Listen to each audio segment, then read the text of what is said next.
quanto que eu devo colocar de rotação e de torque no meu motor para usar determinada lima, determinado instrumento? Isso é uma dúvida bem recorrente, às vezes de quem está começando a trabalhar com instrumentação mecanizada agora, ou de quem está mudando de sistema, fala, putz, sempre fui acostumada com um, daquele eu sabia, mas agora eu estou totalmente perdida. Para começar, vamos lá, sempre vai ter uma orientação, uma recomendação do fabricante, certo? O que a gente tem que pensar também é que muitas vezes essa recomendação do fabricante, ela vem ali pautada em cima de um uso único. Pode ser isso, pode ser. Fala assim, poxa, eu vou colocar aqui 900 rotações de uma lima aqui, enfim.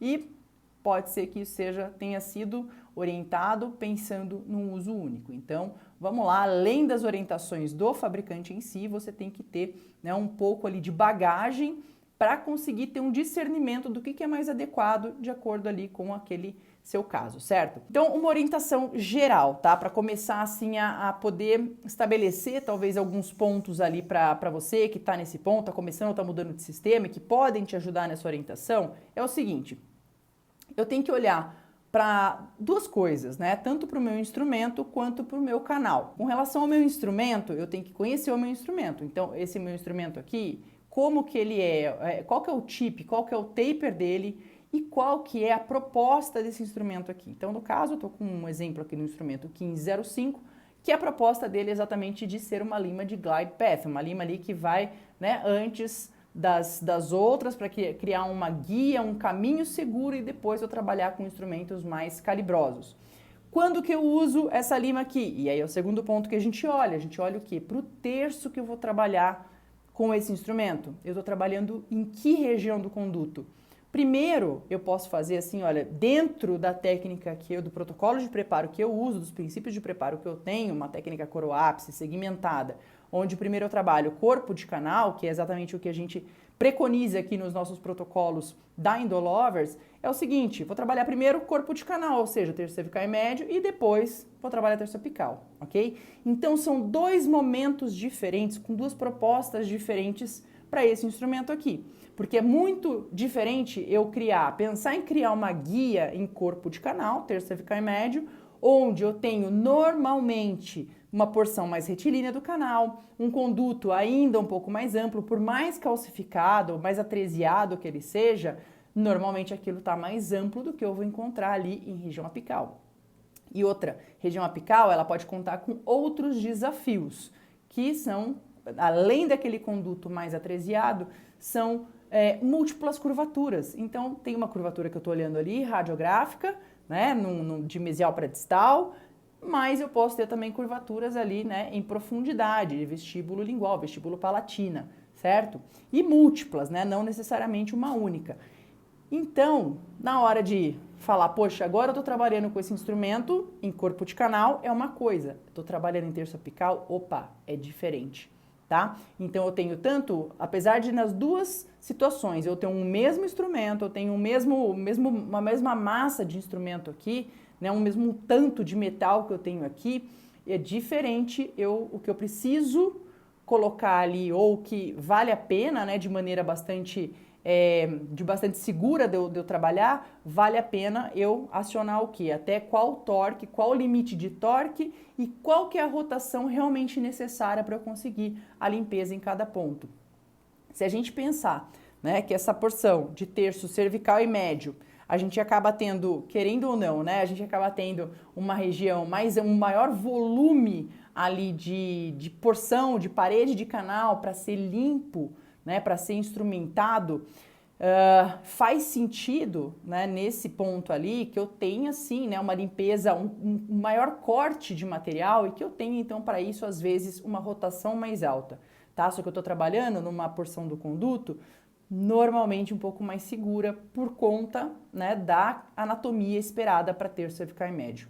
Agora, se eu vou para terço apical, onde não existe a necessidade, né, não tem esse volume todo que eu vou precisar pincelar, né, canal para um lado para o outro, eu estou trabalhando em terço apical, normalmente é um conduto já que ele tem uma secção transversal redondo, tá? Ele é totalmente, no máximo, mas não chega nem a ser oval, quando a gente está ali para apical mesmo, isso daí já é bem redondo, bem circular, então eu acabo conseguindo uma limpeza de uma certa forma muito mais eficaz, não precisando necessariamente lançar mão de um número de rotações muito mais alto. E o que isso muda? Qual que é um dos tipos de fadiga que a gente pode ter num instrumento? Se a gente está falando aqui, né, das nossas limas mecanizadas, o que eu posso ter? Eu posso ter uma fadiga cíclica, então uma fratura por fadiga cíclica. E fadiga cíclica é uma fadiga do material em função do número de ciclos.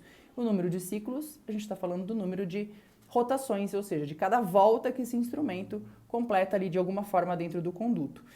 E aí, se eu pensar, vamos lá, se eu pensar, poxa, estou usando aqui, né, uma lima de glide path lá em terço apical. E aí, vamos lá, se eu estou usando essa mesma lima de glide path, vamos dar esse exemplo aqui desse instrumento.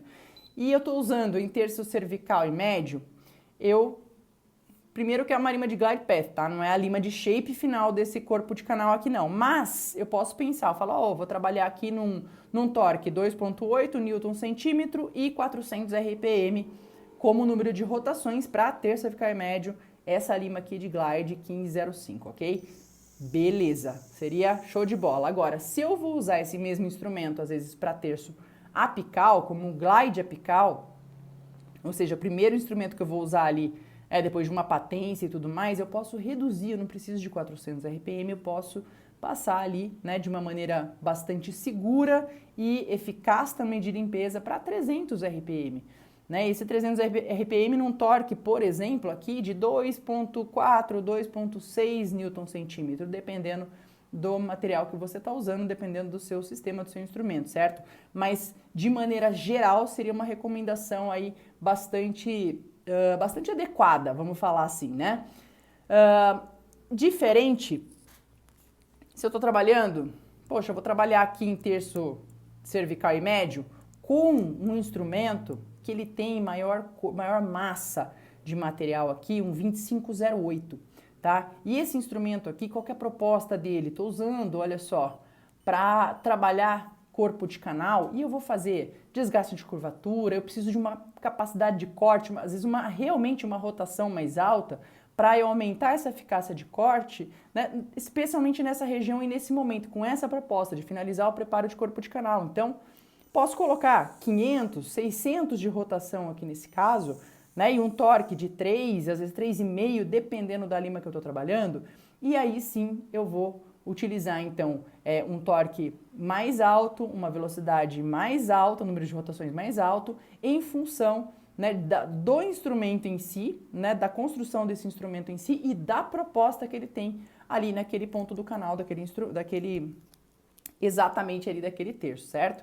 E na hora que eu vou fazer um shape final de um preparo ali em terço apical, né, ou seja, aquela última lima que eu vou usar, eu estou usando também terço apical, numa região que eu posso ter múltiplas curvaturas, né, que eu tenho outros tipos de desafio e eu não vou eventualmente pegar e usar um instrumento ali naquele ponto, né, com uma ciclagem, ou seja, com uma velocidade, um número de rotações de forma exagerada.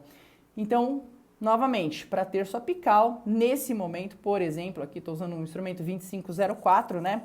2504 eu posso pegar e utilizar aqui, por exemplo, né, um 2.4, 2.6 de torque, junto com 300, 350 de rotação, certo? Trabalhando em terço apical, onde eu já tenho um conduto, que ele tem ali uma secção transversal mais circular, né? A tendência é que seja mais circular, eu preciso de muito menos rotação para eu conseguir ter uma eficácia de limpeza ali, de descontaminação suficientes, certo? Então eu não vou ficar, não vai ser, eu falo assim, não vai ser bonito, né? Ai não, quanto mais rotação ou quanto mais o torque, nossa, mais ousado eu sou. Não, a gente tem que ajustar, então, de acordo tanto com o instrumento, com a proposta do instrumento em si, né, em função do design, em função da construção desse instrumento e também de acordo com o terço que ele vai ser usado e qual a proposta que ele tem naquele terço. Se você quer aprender mais a respeito de protocolos de instrumentação mecanizada, protocolos seguros, eficazes, tanto de preparo quanto de obturação, eu convido você a clicar no link que está na descrição aqui desse vídeo e se inscrever no nosso curso de controle de dor e endodontia, além de uma vastidão ali de um entendimento, né, de como a endodontia funciona, a dor na endodontia e como você pode fazer esse controle de dor de forma muito eficaz com seu paciente extremamente satisfeito e vendo o valor no seu tratamento. A gente tem ali inúmeros protocolos, então extremamente seguros, tanto de preparo quanto de obturação, quanto de qualquer outra coisa que seja envolvido desde antes do paciente chegar no seu consultório até depois que ele está ali na casa dele ou teve o reparo daquela lesão numa preservação e assim por diante, tá certo? Então clica no link que tá aqui na bio, você tem chance de fazer inscrição num momento extremamente importante ali que você consegue hoje, fazendo inscrição hoje, você consegue ainda participar, né, como bônus a 12 meses do nosso plantão semanal de dúvidas da Endolovers. Então, 1 hora por semana, comigo, ao vivo, você pode tirar suas dúvidas, todas que você tiver a respeito das aulas, e até trazer, né, em alguns casos, trazer alguns casos clínicos para discussão, para poder te ajudar ou te orientar e para você ter cada vez melhores resultados, tá certo? Clica no link da bio que eu te espero muito em breve. Um grande abraço, um grande beijo, a gente se vê na próxima.